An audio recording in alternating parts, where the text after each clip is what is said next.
सोचिए, एक कामयाब जिंदगी क्या बस यूं ही बन जाती है? नहीं, बिल्कुल वैसे ही जैसे एक बड़े साम्राज्य को बनाने के लिए एक ब्लूप्रिंट, एक नक्शा चाहिए होता है, वैसे ही एक असरदार जिंदगी के लिए भी एक खाका चाहिए। और आज हम उसी ब्लूप्रिंट को समझने वाले हैं। चलिए इस बात को आगे बढ़ाते हैं। मान लीजिए कि हमारी जिंदगी हमारा अपना एक पर्सनल एम्पायर है। तो सवाल ये है कि क्या ये एम्पायर फल फूल रहा है, तरक्की कर रहा है, या फिर हालत बस इतनी है कि रोज जो छोटी मोटी आग लगती है उसे बुझाने में ही सारी एनर्जी चली जाती है। स्टीफन कोवीद की जो ये 7 आदतें हैं ना, वो इसी एम्पायर को बनाने के वो आर्किटेक्चरल प्रिंसिपल्स हैं जिनकी हम सबको तलाश होती है। तो ठीक है, अब इसमें थोड़ा और गहराई से उतरते हैं। देखिए, किसी भी बड़ी इमारत का पहला नियम क्या होता है? यही कि उसकी नींव मजबूत होनी चाहिए। और 7 आदतों का जो मूल दर्शन है, जो कोर फिलॉसफी है, वो यही है कि असली टिकाऊ बदलाव हमेशा अंदर से शुरू होकर बाहर की तरफ जाता है। इसे कहते हैं इनसाइड आउट अप्रोच। अब ये समझना बहुत जरूरी है। कोवी एक बहुत बड़ा फर्क बताते हैं। वो कहते हैं कि ज्यादातर लोग पर्सनैलिटी एथिक पर फोकस करते हैं, मतलब ऊपर ऊपर से कैसे दिखें, अच्छी टेक्निक्स क्या हैं, इमेज कैसे बनाएं, जबकि असली ताकत आती है कैरेक्टर एथिक्स से, जो कि ईमानदारी, सच्चाई और सिद्धांतों पर टिका होता है। इसे ऐसे समझिए, पर्सनैलिटी एथिक है एक कमजोर इमारत पर सुंदर पेंट करना, और कैरेक्टर एथिक है उस इमारत की नींव को ही मजबूत बनाना। एक सिर्फ दिखावा है, दूसरा असलियत।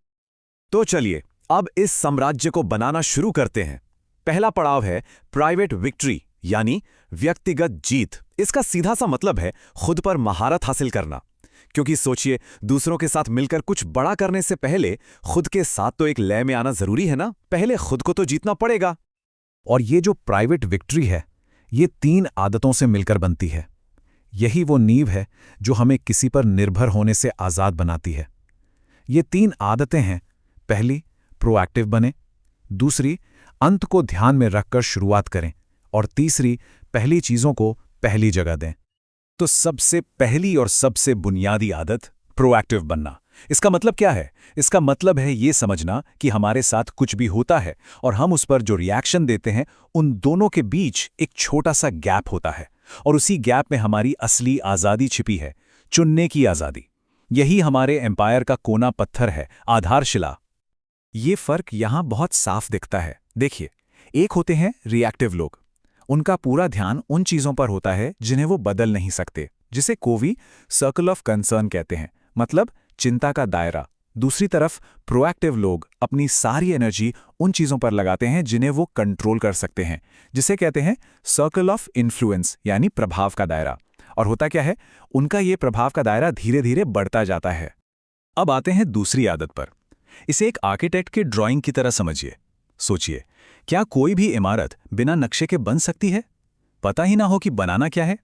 तो ये आदत लीडरशिप के बारे में है। ये पक्का करने के बारे में है कि हम जो मेहनत की सीढ़ी चढ़ रहे हैं, वो सही दीवार पर लगी भी है या नहीं। कहीं ऐसा तो नहीं कि हम गलत मंजिल की तरफ भागे जा रहे हैं। और इस आदत का जो असल आउटपुट है, जो नतीजा है, वो है एक पर्सनल मिशन स्टेटमेंट। ये क्या है? ये हमारे पर्सनल एम्पायर का संविधान है, एक रिटन डॉक्यूमेंट जो हमें हर मोड़ पर याद दिलाता है कि हमारे लिए सबसे ज्यादा क्या मायने रखता है। ये हर फैसले के लिए गाइड की तरह काम करता है। ठीक है, तो अब नक्शा तैयार है। अब बारी है असली कंस्ट्रक्शन की। तीसरी आदत है एक कंस्ट्रक्शन मैनेजर की तरह। ये पहली और दूसरी आदत को जमीन पर उतारने का काम है। ये वो डिसिप्लिन है जिससे हम अपने विजन को, अपनी सोच को दिन ब दिन हकीकत में बदलते हैं।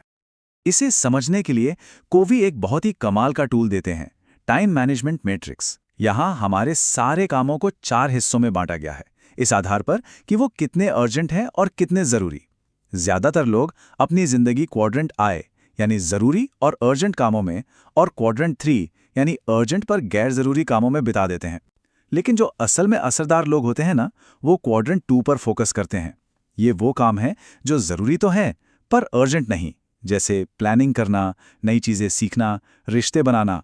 और मजे की बात यह है कि क्वाड्रेंट 2 में जितना ज्यादा समय बिताएंगे, क्वाड्रेंट I के संकट उतने ही कम होते जाएंगे।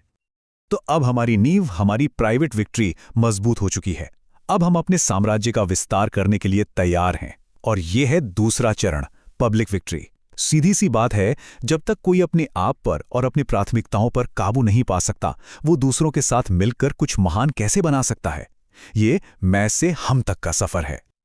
और ये पब्लिक विक्ट्री भी 3 आदतों से मिलकर बनती है। ये आदतें हमें आज़ादी से आगे ले जाकर पारस्परिकता यानी इंटरडिपेंडेंस की ओर ले जाती हैं। मतलब एक ऐसी अवस्था जहां हम मिलकर काम करते हैं। ये आदतें हैं हमेशा विन विन सोचें, पहले दूसरों को समझें, फिर अपनी बात रखें और सिनर्जी बनाएं। आदत नंबर 4 है थिंक विन विन। ये कोई टेक्निक नहीं है, ये एक पूरी फिलॉसफी है। ये इस सोच पर आधारित है कि हर किसी की जीत हो सकती है।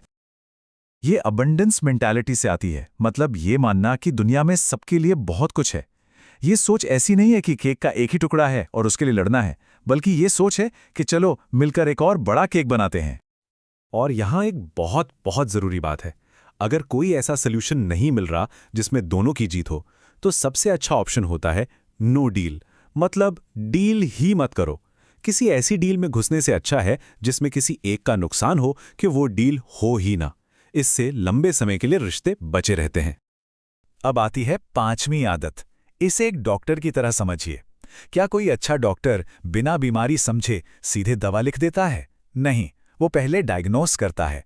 ये आदत भी यही कहती है, सीक फर्स्ट टू अंडरस्टैंड। मतलब अपनी बात रखने से पहले सामने वाले को समझने की कोशिश करें। इसे एम्पैथेटिक लिसनिंग कहते हैं। पहले निदान, फिर इलाज। और स्टीफन कोवी का ये जो कोट है ना, ये सब कुछ कह देता है। ज्यादातर लोग समझने की नीयत से नहीं सुनते, वो जवाब देने की नीयत से सुनते हैं। सोचिए इस बारे में। जब किसी को लगता है कि उसे सच में सुना और समझा गया है, तभी वो हमारी बात सुनने के लिए तैयार होता है। और अब आती है 6ठी आदत, सिनर्जी। ये एक तरह का जादू है। ये तब होता है जब 2 या 2 से ज्यादा लोग मिलकर कुछ ऐसा बना देते हैं जो वो अकेले कभी नहीं बना सकते थे। ये है क्रिएटिव कोऑपरेशन, जहां नतीजा हमेशा अलग अलग हिस्सों के जोड़ से कहीं ज्यादा बड़ा होता है।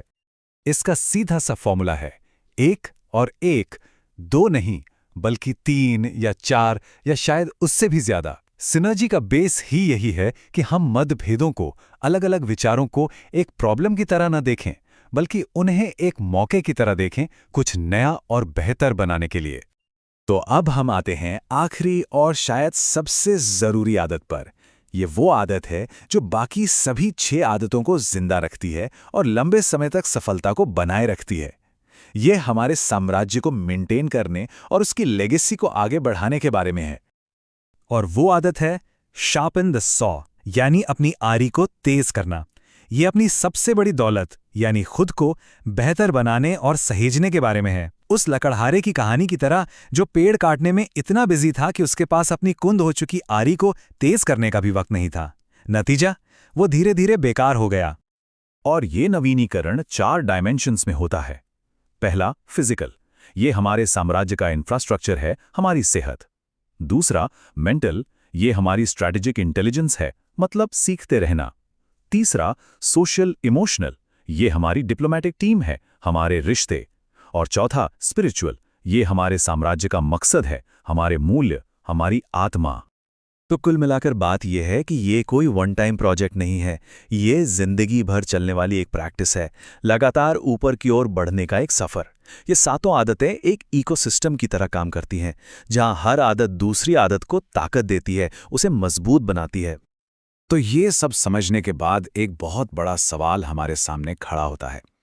अपने इस पर्सनल एम्पायर को बनाने के लिए सबसे पहला पत्थर कौन सा रखा जाएगा? क्योंकि कंस्ट्रक्शन अब शुरू होता है।